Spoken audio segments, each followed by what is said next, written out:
Okay, when we look at population dynamics, we are interested to see how the size of the population changes over time. But we are also increasingly interested in how the structure of population changes. So in demography, we conventionally look at the age structure of the population, how many young people there are relative to the elderly people. But you can look at the structure also with respect to other characteristics of people. And one very important characteristic is the educational attainment of people. Others that matter for human capital are health and labor force participation. So we can see that in many countries, the young generations are better educated because the education system expanded. But once you already have a certain degree, a certain level of education, you will maintain this throughout the rest of your life. So using the methods of population dynamics, of population forecasting, we can quite well anticipate how the educational attainment distribution of the population will change over the future. So the tools of demographic analysis can very well be applied to this issue.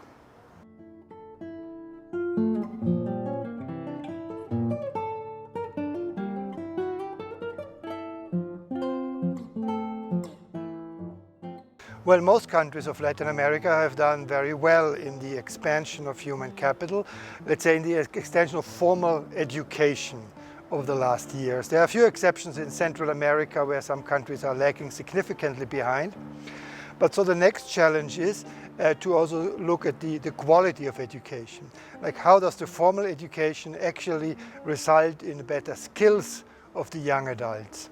And here, unfortunately, some of the recent studies by the OECD in adult literacy or the PISA studies show that after the expansion of school enrollment, now in the next phase, you really have to address the quality of education, what people are learning in school, in order to really benefit from the human capital, from the skills of the population.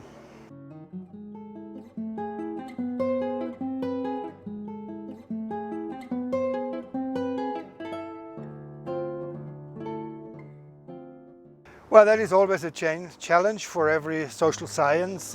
Sometimes we have rather differentiated analysis and results, and we want to somehow simplify them into clear-cut policy messages.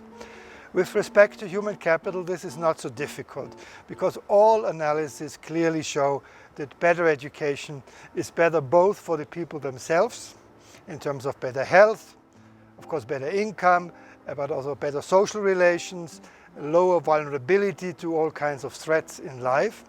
And it is also better for the societies to have a higher proportion. So here the results of social science are very clear-cut, and the message is just invest in high quality education of as broad segments of the population as possible.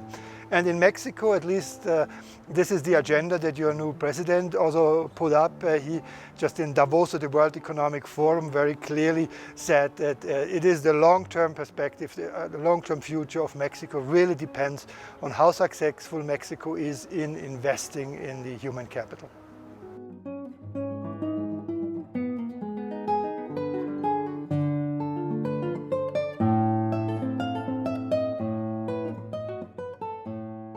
Well, migration is a very important component of population change overall, in addition to fertility and mortality.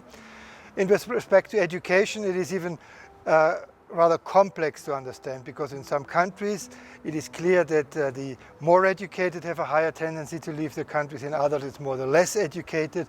And clearly the educational attainment distribution of the migrants matters greatly for the change of the educational composition of the total population. Now, what should be the policies and what should be the goal? I think the greatest benefit of migration for both the sending countries as well as the receiving countries is from something that is called circular migration. Migrations maintaining relationships with their home countries, and then migrants learning new skills in the new country of destination, and then at some point coming back home, not only sending money back home, but also coming home themselves and bringing their new skills that they've learned also to the benefit of their families, their communities, and the country. So this is a positive view of migration for the future, that migration is one of the mechanisms for disseminating human capital around the world.